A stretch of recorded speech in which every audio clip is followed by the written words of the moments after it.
everybody. Good morning. Welcome to National University Week. My name is Heather. I'm from Career Map and I'm your host for this morning's session. With me today, and you'll meet them in a moment, are Helena and Phil, who'll be talking about life and study at the University of Bolton. So the session will run very much as a conversational panel discussion. So as we're in discussion, please do post any of your questions that you might have into the chat box, which you can find at the right-hand side of your screen, so we can answer them for you. I always think it's useful to know that the session will be emailed to you after. So the session's been recorded, you'll receive it in your email at the end of the week probably, along with any kind of links that we allude to in this session as well.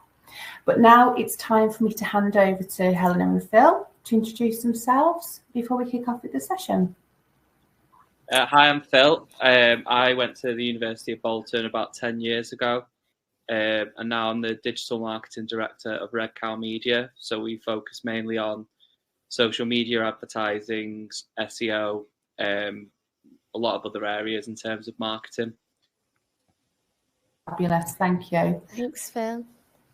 So my name is Helena. I'm a Senior Marketing and Recruitment Officer at the university. So I am within the Schools and College Liaison team. So if you're a college student currently, we do a lot of outreach activities, so that includes delivering workshops at your college or at your school, or alternatively we bring colleges onto campus and offer taster days and sessions, but a big part of what we do also is delivering our recruitment events. So we have our open days, you'll see us at UCAS events, so if you've been to one of those and you've seen the Bolton stands, the likelihood is I was there and I'm there to talk about the university and everything that we do, which is why I'm here today as well. Wonderful, thank you. I'm just going to play a video to kick the session off before we delve into the questions. Helena, I don't know whether it's just me, but I can only see a circle whirring where your image should be. So I suggest turning your camera off and turning it on again and see if that works. Okay. Video. I can see myself, so that's strange. Yeah. Am I back? How funny. Hi, everyone. You've got a face. I didn't realise I could see myself, so thank you for letting me know. No, it's fine. What we were doing is a big unveil. Hello, Emma, in the chat. Hello. Yeah. Right then. Okay, so back to business. I'll play the video now. Guys, if we turn our mics off, just so that there's no interference, we can join back for the questions.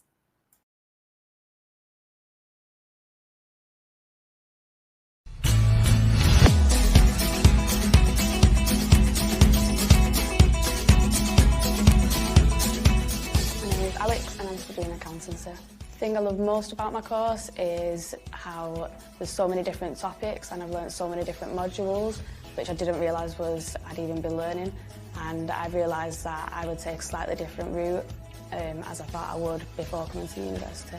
The main reason I chose the University of Bolton was for the small class sizes. I know myself personally, I couldn't have gone into a university with 300 people.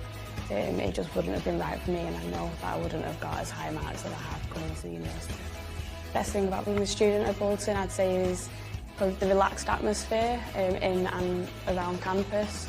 Even in lectures, you don't feel like you're being overloaded with any work, and it's not crammed. You have a lot of space and it's very relaxed.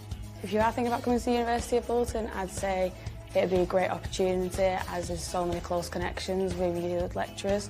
You don't feel like you're pestering anybody, you feel like you can go to them with personal issues as well. And this is where it all begins. Wonderful, thank you. Right then, so I think the million-dollar question that I'm sure you get asked all of the time is, why should somebody choose Bolton? And I think that I live in the Northwest myself, so I'm very aware of there's a multitude of universities and institutions around this area. And I think it's always good to know why someone should pick you and what are your kind of unique points? Yeah. So I guess if you're not from the Northwest, you might not have even realised that Bolton has a university. I think the first thing to point out is we're not your usual city centre location as what you usually might think of as a Northwest university. Obviously, we're very close to places like Manchester and Liverpool, which have their city centre locations. But with Bolton, we're obviously on a much smaller scale because of that, because we are in a town centre. So I guess the difference that puts us apart to that is we don't have the same hustle and bustle as a city might have, which is what some people will favour. Some people will prefer to be in the city centre. It is just a personal choice. There are more campus-based universities around the Northwest, but I think what sets us aside is the fact that Bolton is a big town, and even though you don't have that city centre feel, you are still very well connected. We are just less than 20 minutes by train into Manchester city centre, and you've got everything you could possibly want within the town as well. So you almost feel like you are in a city, but on that smaller scale, like we say. So because of that, because we are smaller, we are a smaller university, we've got a very different feel and vibe, I think, when you're a student here. As what was touched on by Alex in the video, is we have those smaller class sizes. So you're not walking into a lecture that has hundreds of people in a lecture theatre. You know, our biggest lecture theatre here holds 100 people. So that kind of shows the absolute max of the scale that we've got class sizes wise. And as a result of that, we do have students who have a very close relationship with their lecturers as well, because it's a lot easier for our lecturers to get to know the students that are on their courses, because there isn't that many people. So it's a very sort of student-first approach. Students are known by their name, and they're not just another student in this, wider field. And there's that very much open door policy with lecturers as well, where you can go to them whenever you need support, because there is that smaller scale with it as well. So yeah, I think that's sort of what sets us aside from other large universities, that it is overwhelming coming to university, and if you are put off by that kind of feeling like you're just a tiny person in a huge organisation, you've got that kind of more relaxed feel here at Bolton, where it's maybe not so overwhelming because of that smaller campus that we do have. Yeah. I was just going to say, Phil, what was your experience? It's very similar. So you get my classes were 10 to 20 people at a time. All the lecturers knew you, like you could always have one-to-one sessions with them and stuff. There was always like extra time for you and stuff. You can't. That was kind of my expectation of university. And when I was working at the same time in Manchester, working with other students who went to Manchester and Liverpool universities and stuff, and the way I described it to them, they didn't see it as kind of like, oh, is that what it's meant to be like? They'd have like a couple of lectures a week, and they wouldn't really speak to the lecturers and stuff. They kind of just go in, listen to them for an hour and then leave. Whereas ours were very much like seminars and stuff, where there was like a lot of conversation, even after lectures. They'd carry on longer if the students were there, like continuing to talk and stuff. But yeah, it's spot on in terms of if you want something a bit more kind of direct or face-to-face, that's what the University of Bolton can offer. I think the word that I'm getting from this is it's very personal. Yeah. It does sound like there's a very personal connection and like that community feel, which people are interested in different things and they want different things out of a university. But I think one of the kind of like wobbles that people seem to have when they go to uni is like, am I going to feel at home? Am I going to feel like there's a sense of community? Am I going to know people? Am I going to make it easy? Is it going to be easy to make friends? It sounds like from everything that you've said there that would be something that would be very easy to do. Yeah. I have a question for you, Phil, specifically. And Joshua says, did you live on campus or at home when attending the uni? So the answer's both. So originally I wanted to commute from Warrington, so that's where I went to high school and college. So first year I was determined to commute, and that's why I was looking at Manchester, Liverpool, Bolton universities when I was making my choice. So first year I did the commute, but I found obviously all the travel and stuff like that. It was thereabouts of a 2-hour turnaround. So obviously 4 hours a day commuting. And then once obviously kind of got the confidence, made some friends in first year and stuff like that. And when it was now time where we could get a flat together, in year 2 and 3, I lived in Bolton. I've got to say, even obviously it is only 20 minutes away from Manchester, but the nightlife in Bolton was really good anyway. It's not a small town, so there's plenty of bars, clubs, shops, everything like that to go to as well. But yeah, second and third year, I found it a lot easier living there. I lived in the town centre near a David Lloyd. I can't really remember the name of the street, but yeah, it was a 10-minute walk to uni. It's great. Well, fab. And again, staying with you, actually, Amira's joined late. She said, sorry I was late. Can you just repeat what you do now? So where your path has taken you and what you do now? So originally when I left university, I went into marketing and sales, more heavily on the sales side. Then I got an opportunity to go into SEO, which is search engine optimization. Basically, I've progressed over the last 6 years and become the digital marketing director here. At university, I did product design, which does have quite a lot of elements of marketing involved in it. So I've always had an interest in marketing. And then luckily, just through hard work and a good opportunity at a smaller business, I've been able to kind of progress to a director level. Brilliant. Thank you. Helen, there's been a few questions that have been posted which are very specific to you. I'm going to just chime in with them now. No problem. Ahmed said, has Bolton Uni been around for a while, and can I join as an international student?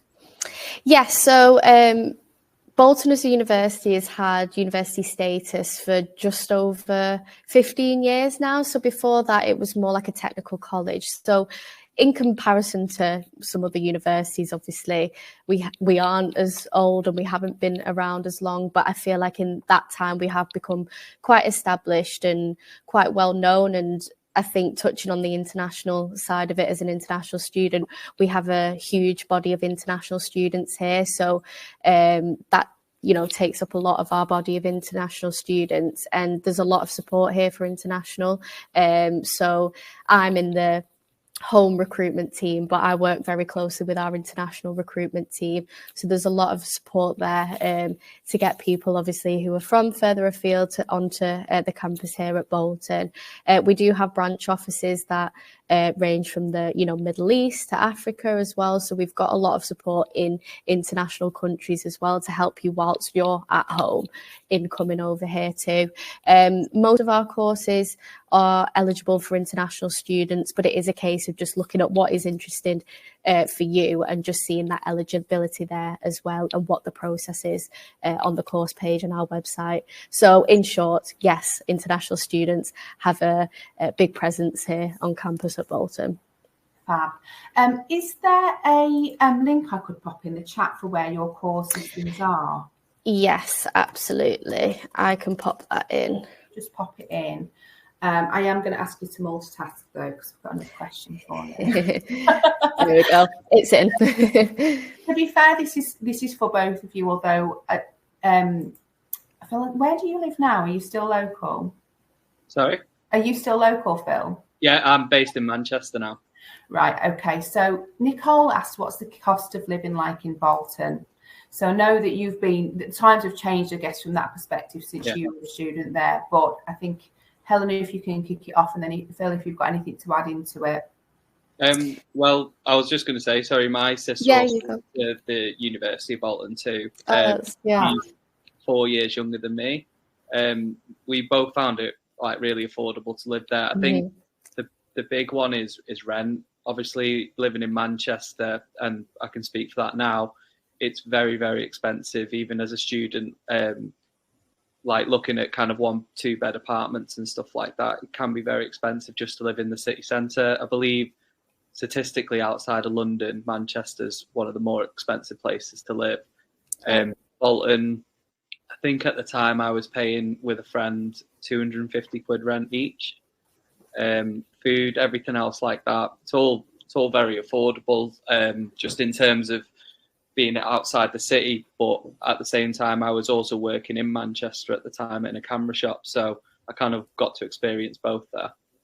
Yeah, I think that's a good point, that, you know, if you do want to be close to a city, but you are struggling to be able to afford living so central, you're still really close. That it's not stopping you from being able to commute into Manchester from Bolton. You almost have the best of both worlds without having to commit to living in a city centre location and then, you know, possibly struggling down the line with it as well.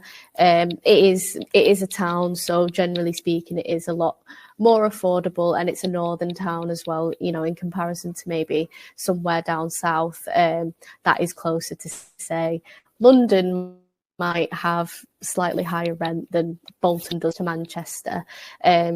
So I think, you know, opportunity wise, if that is a concern for you, it's definitely something to think about and look at, living in a town in comparison to a city, but still having that accessibility as well to a lot of different places around you, in comparison to maybe some of the universities that are a lot more campus focused and maybe out of a town and are a little bit harder to, you know, commute further into cities. But like I say, it is just a personal preference as well.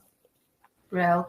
And this actually brings me on to a question from Leroy, who just said, how far is it from Manchester and what are the transport links like?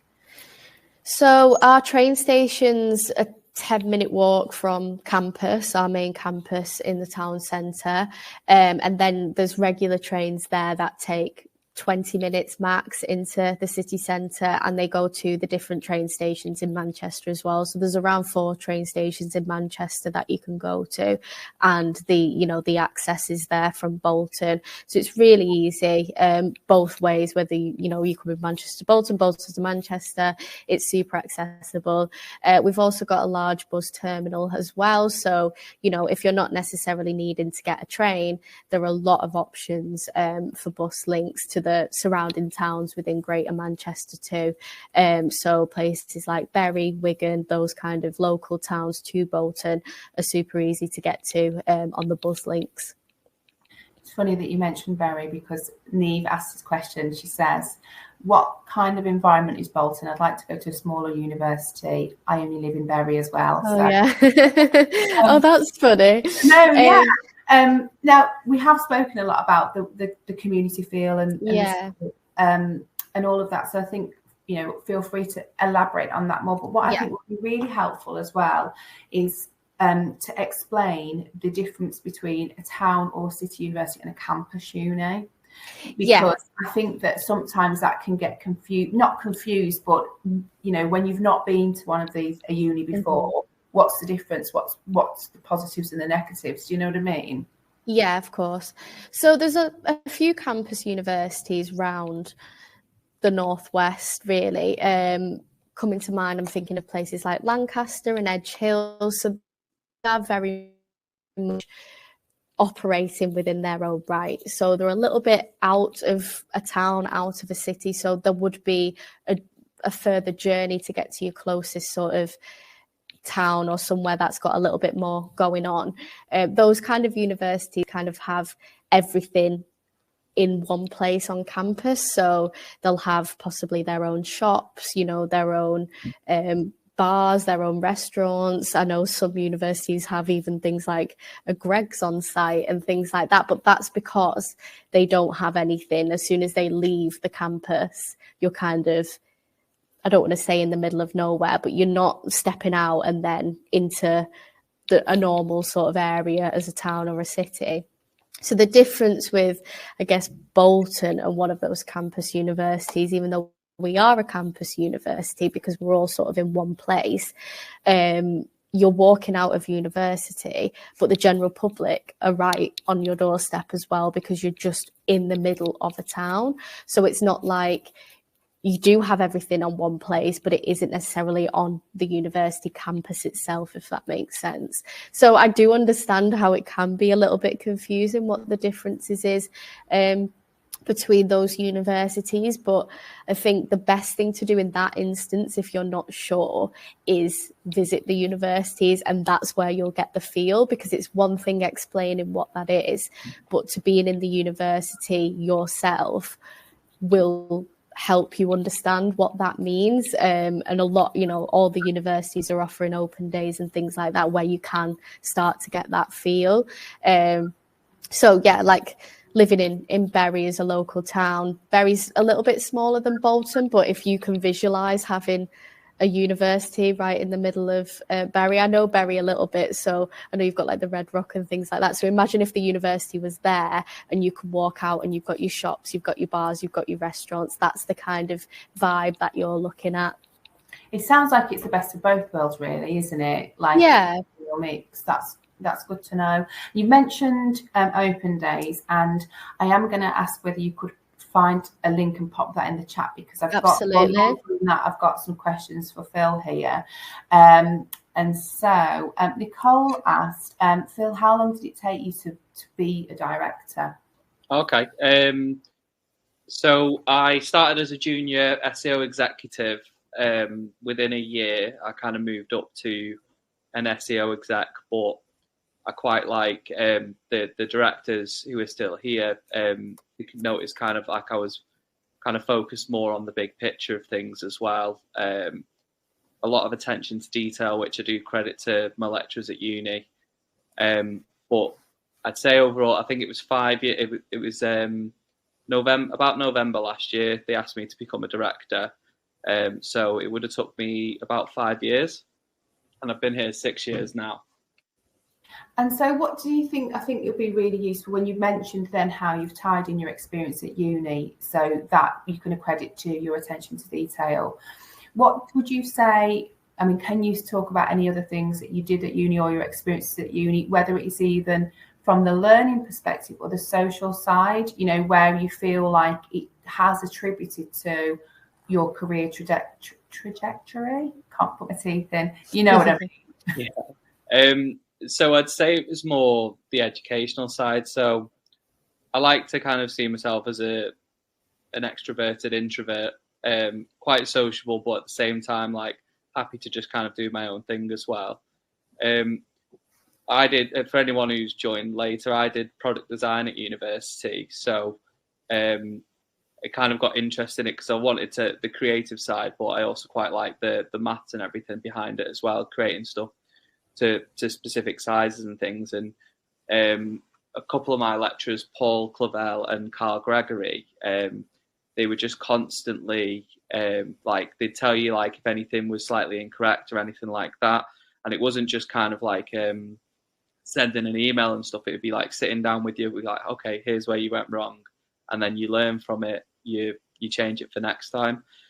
So it comes into it with both the marketing aspects of the degree, but also the creative and the design side of it as well. Interesting, thank you. There was a question around whether you did do an internship when you were doing your degree. Was that something that was applicable to you? No, I don't think so. When I was looking for universities, I think Salford offered a foundation year to move on to a 3-year degree, whereas Bolton, it was straight into the 3 years, because I think with Salford, it was much more, they wanted to do a lot more drawing and creative and everything like that, and they needed a foundation year for the drawing side of things. With Bolton, the reason I actually chose Bolton in the end was actually it was a variety of everything. There was the engineering side of it, there was the creative, there was the marketing. I didn't kind of want to hyper focus on one area of product design. It was more kind of making sure I'm experiencing everything really. Fab, brilliant. I'm going to do a bit of a kind of a change of steer now with the questions. There was a couple that have been asked around the kind of things that are taught at the university earlier on, so I'm going to bring those in now. Kelly said, do you offer degree apprenticeships? I've heard they're free. Why are these free? and compared to a normal degree that you have to pay for, and do you offer them? Yes, so we do offer degree apprenticeships. That's kind of a big focus that we've got at the minute at the university. So we are growing our degree apprenticeships. So the difference between your normal degree and a degree apprenticeship, like you say, is they're free because you are working alongside doing your degree. So it's worthwhile to mention that they are challenging. There's a lot that is required of you and your time. So you will be working full time and be doing a degree as well. So the way it works is you'll secure a job at a relevant field, and in that industry or that business will be working to have a degree apprentice on their in their team. So it is kind of a two-way street of how you secure that degree apprenticeship. But what you'll be doing is working, gaining that experience, getting paid, but then you'll maybe dedicate certain hours on certain days to be learning as well, to working towards that degree. The difference as well is, rather than, studying 3 years and then having your degree at the end of it, they can take more so 4 to 6 years, because you're working full time. You don't have that full time commitment to studying. So it does, drag that out a little bit whilst you're studying and working at the same time. But obviously it is a great alternative if you do want to be straight in the industry and earning money as well. And gaining that experience, you'll still have a degree at the end of that 4 to 6 years like you would with a normal degree, but I guess you've got that experience as well that you can take with you. So it is a really great option, and it is a growing area as well. So it's definitely worthwhile, keeping up to date with that. We've got an apprenticeships team who can support on that side of things as well. So I can find the link to that as well and pop it in the chat when we get a moment to. That'll be perfect. Thank you. And a great answer to a great question. A question about degree apprenticeship has been asked a couple of times this week, actually. And there was another presenter from another university who did have a really good point of view on them. And they were saying that they are great and they absolutely have their place and they're a wonderful opportunity, but they are so specific. So you'll be doing a particular job and your apprenticeship will feed into that.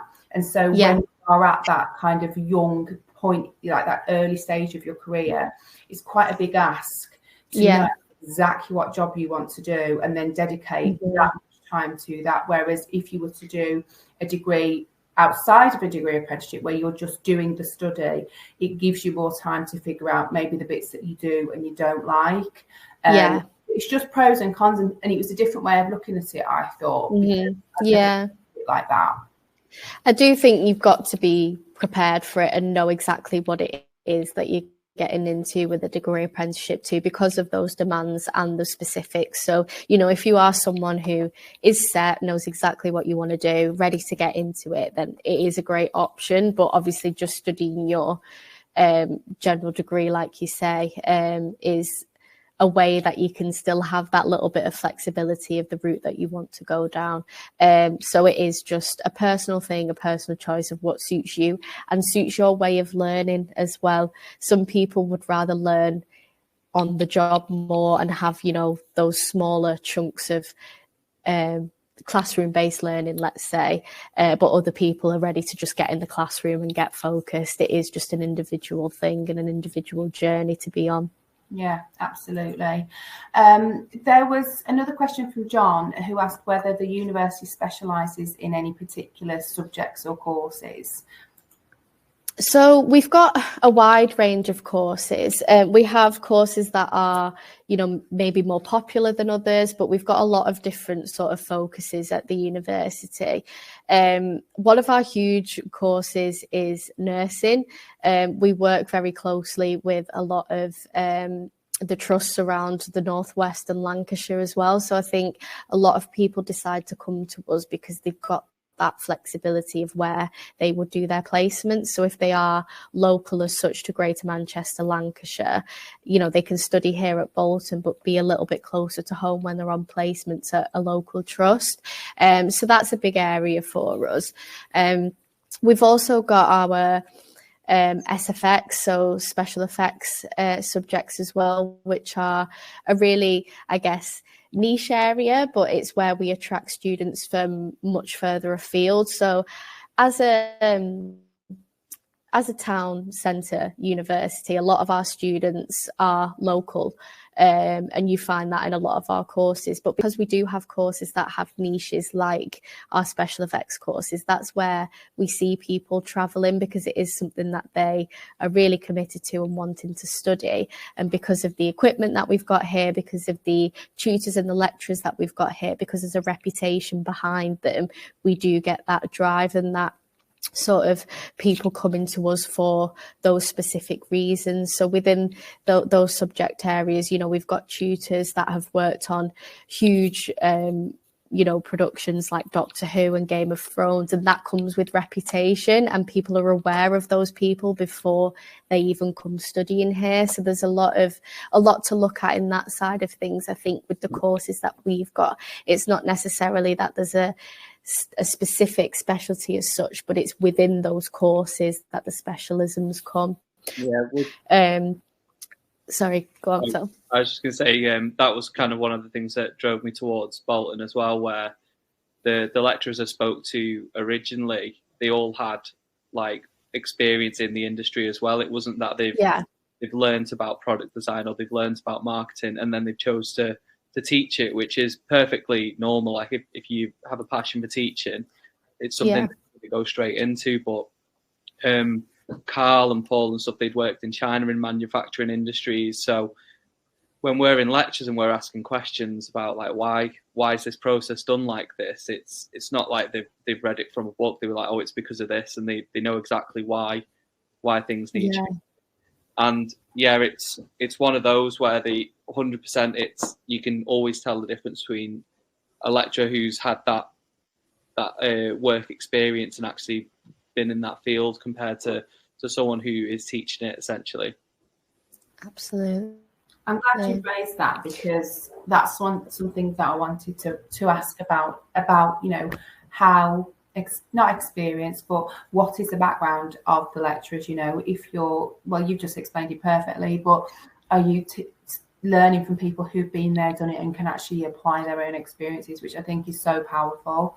Helena, you also touched on the kind of composition of students in terms of where they're from. I think it would be good if we could just talk about this a little bit in a bit more detail, just because there was a question from Kira who said, are most people at Bolton Uni local? Do they come from? Yeah. Yeah. So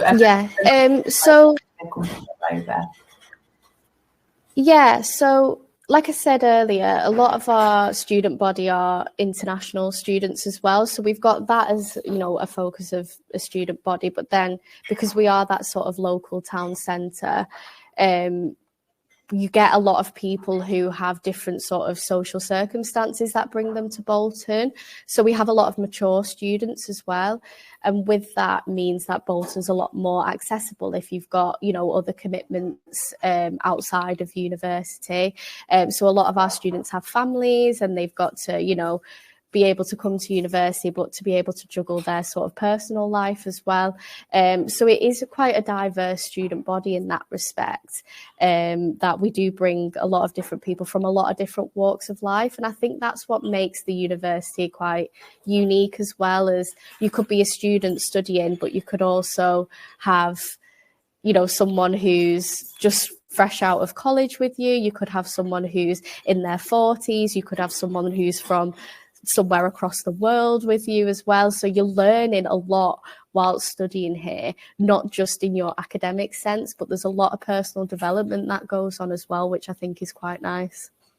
Brilliant. And when we talk about the opportunities that are available within, like being within the town, I think it'd be interesting to talk about part-time opportunities, because so many people have to work when they're at uni, and we get asked an awful lot around what kind of opportunities are available. So what do the other students do? Do they have, you know, if they have to work part-time, what do they tend to do? And also there's sometimes a bit of a reservation around how much part-time work should I do without it impacting Yeah. everything? And I think, Helena, if you could kind of talk about it from the uni side first, and then Phil, if we could come to you, and if you could share your experience of maybe what you did and how you made things work.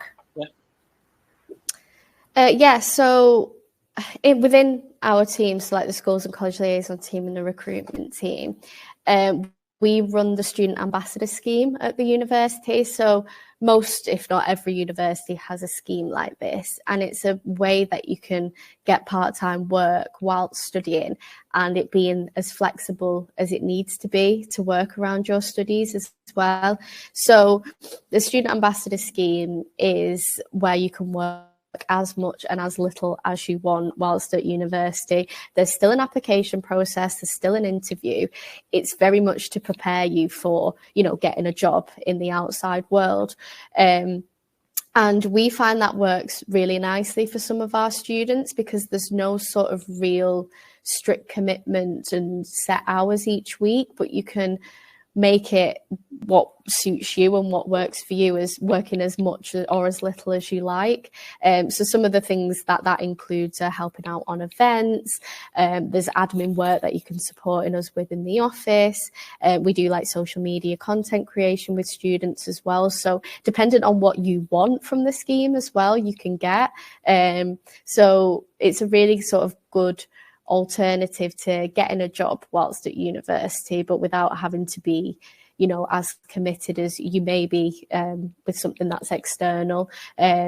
So we kind of always promote that to our students, because like I say as well, people have different circumstances. So if you're a mature student and you've left employment and you're coming to study and retrain, there's still a way that you can be gaining that income but still having that complete focus on your studies, which is obviously what we prioritize. And we have conversations with our student ambassadors sometimes to say, look, we know you've got these exams coming up and you might be getting a little bit stressed about this, so you can take a break and come back to the scheme when it suits you, and you can work your income around that as well. So that's something that we like to share and, make students aware that when they join, there are opportunities here internally as well, that you can, take advantage of. Brilliant, thank you. So with me, I studied full time, but I also worked as well. So first year, I think I only worked 8 hours, and then when I moved to uni, I started working at the Trafford Centre, because again, like we said earlier, it's not far from Manchester at all. So I'd just get the bus to Trafford Centre and I'd work there. I think I did 16 hours second year and then 24 third year. So I was pretty much half and half with how much I was working Friday, Saturday, Sunday, and then also studying Monday through to Thursday. There were quite nice gaps between lectures and stuff like that, or sometimes I'd just be in the mornings and then have the afternoon off. So it all kind of felt quite natural to me in terms of kind of like the work-study balance. I actually did forget that there's just that basically massive treasure trove of part-time opportunities at the Trafford Centre down the road, isn't there? Yeah. Like there's so much kind of in and around, absolutely. Mm-hmm. There was a question from Kira, said, are there any societies at Bolton? So our societies are run through the students' unions. We've got a really nice students' union presence on campus. We've got a lot of existing societies, but there's also scope for students to propose new societies as well. So every year they're changing, there's new societies coming on board. It's a really flexible approach to people getting involved with the societies. So, we've got such different things. We've got things like a music society, there's a chess society that one of our student ambassadors is the president of. We've got things like anime society. It can be as niche or as general as you'd like it to be. We've actually got our festive fair taking place on campus today. So that's with our student life team, and we've got stall holders and things like that. But as entertainment, that's provided by our music society. So if you are part of something like that at the university, there are a lot of opportunities to get involved with on campus, not just within, your society itself. We always look to things like that. When we've got events on campus, to see where we can get the support internally from our students, because it's a great way to gain some more experience as well. So yeah, at 12 o'clock today, our music society are on stage in our, general area for students, and, what a great bit of experience that is for them. So yeah, there's so many opportunities society-wise at Bolton. And you know what, it's really interesting there that you've made that connection between, not only is it a great way to explore something that you might not have done before, or maybe it's an existing passion that you want to continue with at uni, and it is a great way to make friends. I think that that's something that's really come out of this week, is what a great way to be around like-minded people. Yeah. But also we get asked so much about employability and what is university going to do for me in terms of, how I'm going to kind of get a job afterwards and the skills it's going to give me. And, stuff like this, like what you've done within a society, or this experience, is all the kind of stuff that you would be able to absolutely put on a CV. And I think that it gets overlooked so often when writing CVs, and getting a job is such like a big jump, and it feels like you're entering in a completely different world, and you need this whole new set of kind of experience, and to be able to kind of sell yourself in, when you're looking for a role, what can I draw on? It's these kind of things that are priceless, really. We did get asked a question about employability in the chat, and I think it would be really useful if, Helena, you could just tell us a little bit about the ethos of how the courses are taught from a work-ready kind of future-proofing perspective. Of course, yeah. So we have a careers and employability team on campus. So they work really closely with all of our courses to make sure that what is being taught is making our students employability ready. We've also got dedicated teams that look over each faculty, and they work well with the specific industries that relate to those faculties to get them involved on the courses. So in the sense of just offering things like guest lectures and building those connections, so that when people are ready to graduate, they're aware of what's available. We recently just had our careers fair too, where we had loads of different employers from the local area come into campus and tell students face to face the opportunities that they have. Students can put themselves forward, hand their CVs out, and they're already making those connections in year 1, year 2, or year 3 as well. We work really closely with a lot of employers on a partnership level as well.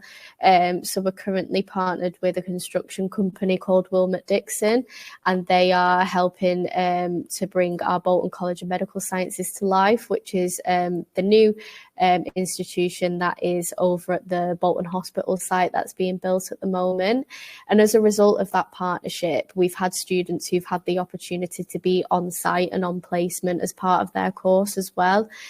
So, as our construction courses, our electrical engineering courses, things like that, there's a lot of opportunities there to be within industry whilst you're studying as well.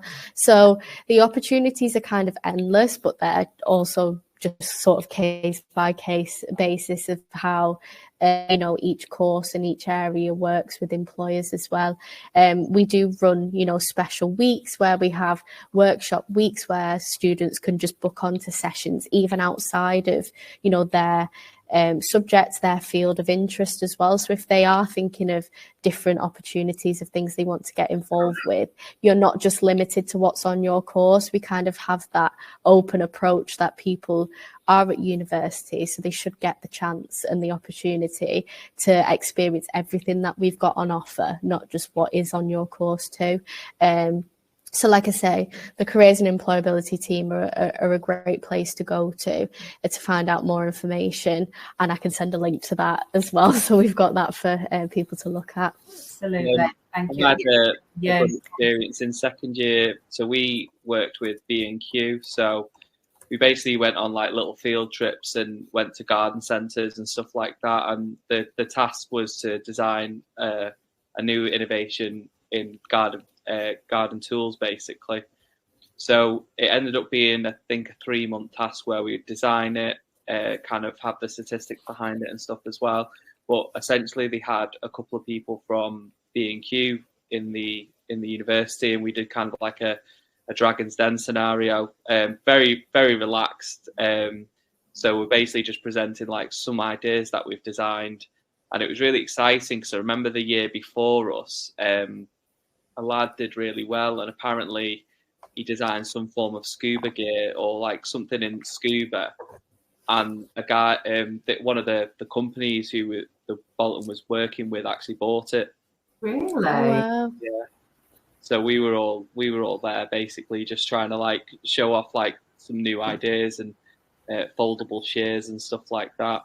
But yeah, it was a lot of fun to work with them. And actually, this brings me, if I can stick with you, about your degree, actually, because Ahmed did ask for you, what did product design include out of interest? Yeah.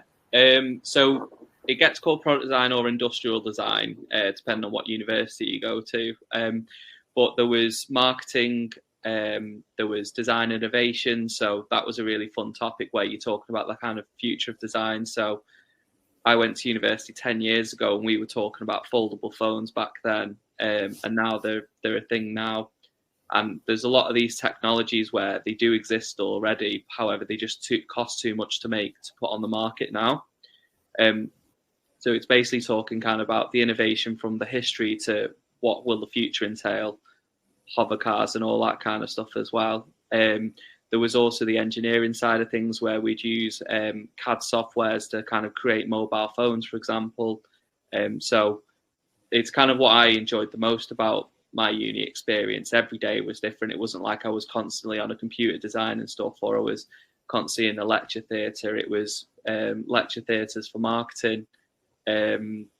We'd have like little seminars where we sat around the table discussing the innovations in product design, and then we'd also have the drawing ones where it's more like about drawing. Then there's also the practical where we'd head over to the workshop and we'd basically build stuff as well. So first, second year, I'd say every day was a different day essentially.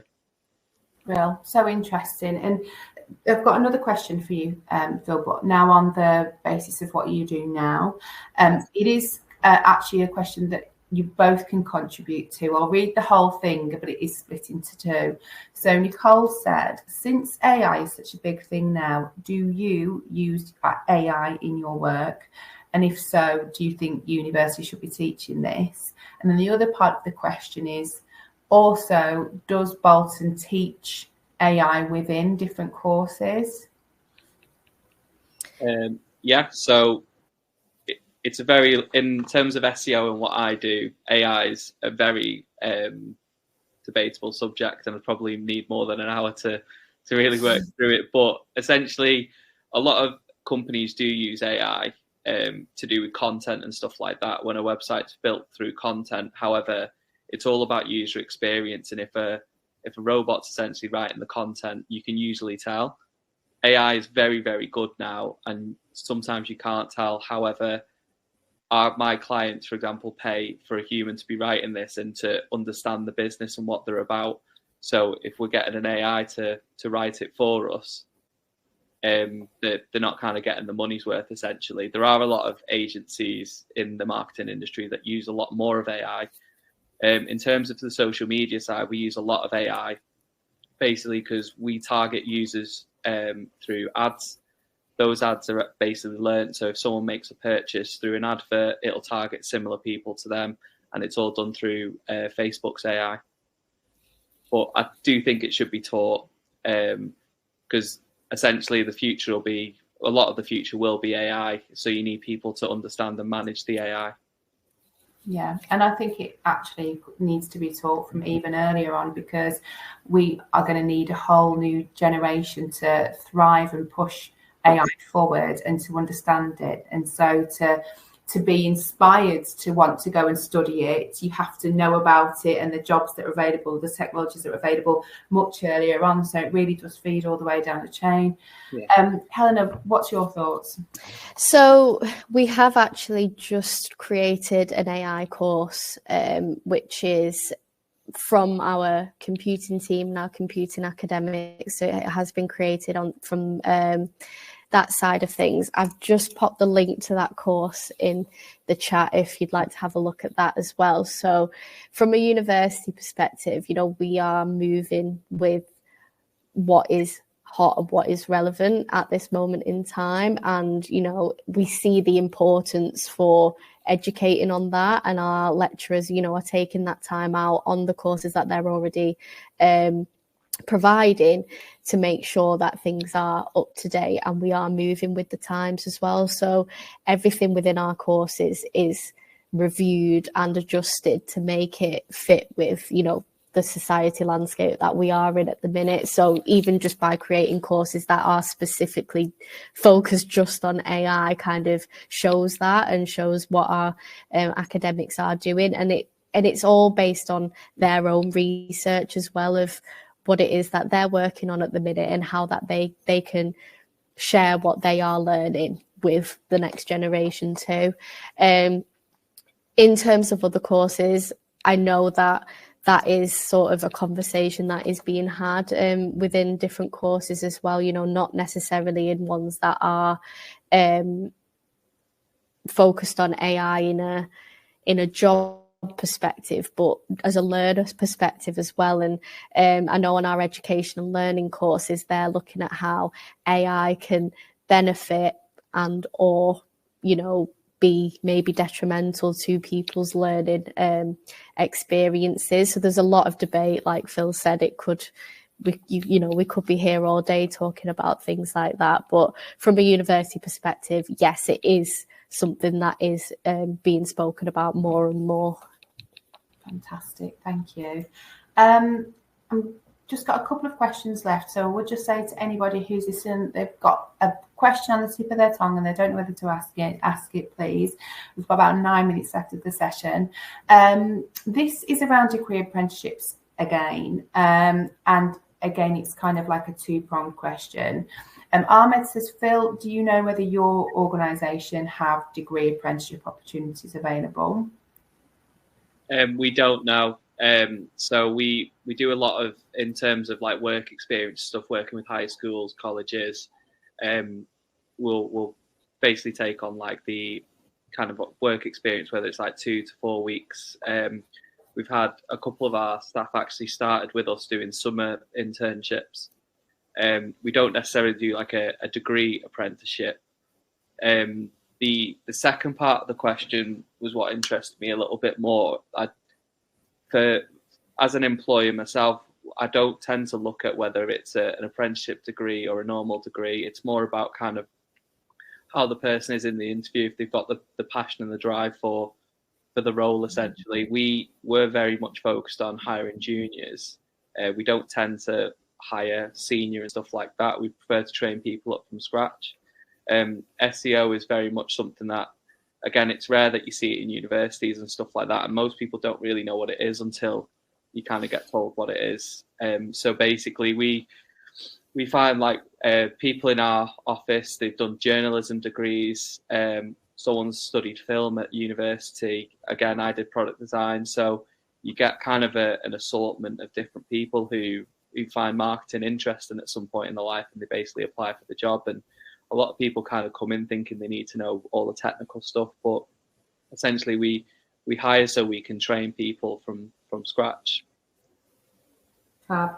Helen, do you have any thoughts on what's whether something, well, a degree apprenticeships or a degree on its own is favoured in any way? So they're both a degree, and however route you go to get that degree is, respected equally. I don't think it's fair to say one is more respected than the other, because we've got to think about people's personal circumstances that might come into play, which means they would rather go down one of the routes compared to the other one.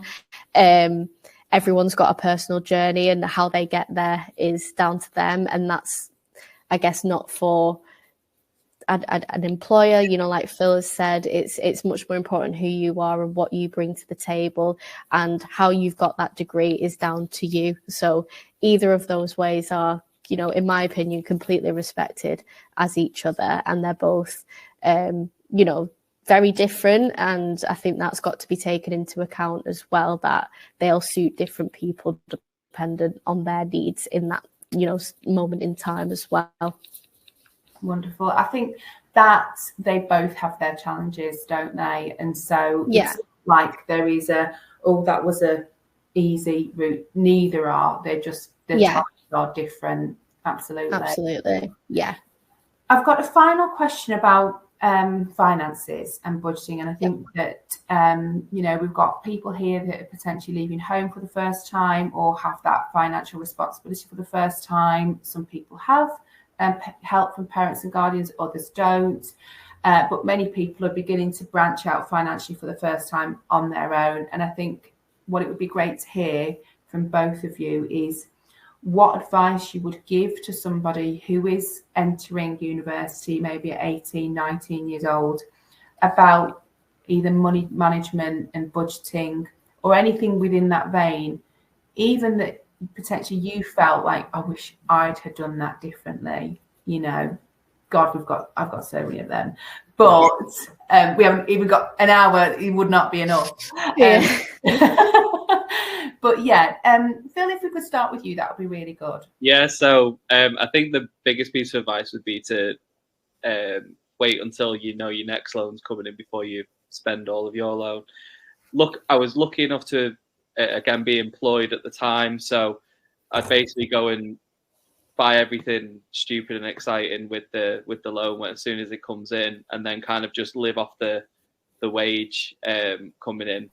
Obviously pay the rent and everything like that. But I guess for me, it would be, I wish I kind of saved it until like closer to the end, so I could kind of just enjoy it a little bit more rather than kind of having an amazing 1 week and then kind of like essentially just working to like every other week really. But it was fine. But yeah, I think that would be my biggest piece of advice. Just like, don't go and try and spend it all in the first week or whatever. Yeah, I also think it does depend on, like, you know, you've touched on your personal circumstances, whether you're living away from the first time, whether you're at home, there'll be different challenges that come with that too. From a university perspective, you know, it is a scary thought to have that independence and that financial independence for the first time, but we do have support on offer at the university that if you are in a position where you're struggling or need that extra support, there are things in place at the university that can help you as much as we possibly can to make your journey as comfortable and smooth as possible, because the last thing we want is for those external worries to then be affecting your, you know, ability to continue with the course. We want to make sure you've got that opportunity, and everyone should have an equal opportunity, no matter your background in a finance perspective. So we've got a student funding team who can offer advice. We've got things like hardship funds as well that can support students when they are in a time of need. And, you know, if it comes to bills being issues and things like that, we're here to support as much as we can. So don't feel like, you know, when you start university, you're completely alone. There are a lot of independent, you know, choices that you'll need to make, but at the same time, you've still got that support of being a university student as well to help you along the way. So it's just being aware of those things that are available as well.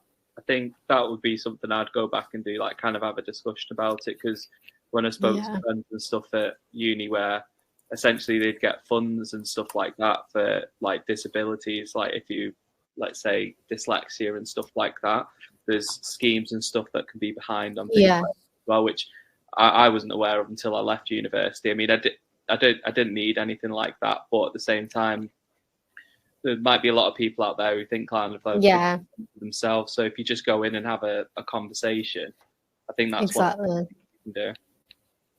Yeah. Thank you.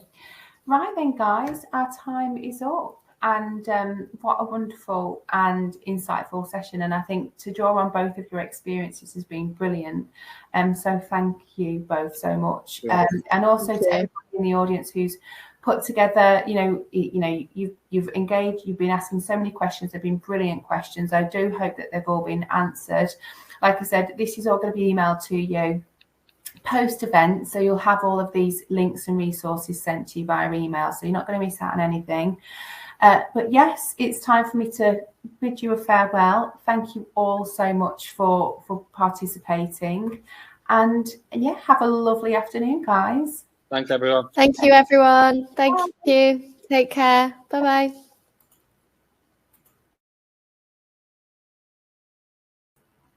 Hello, everybody.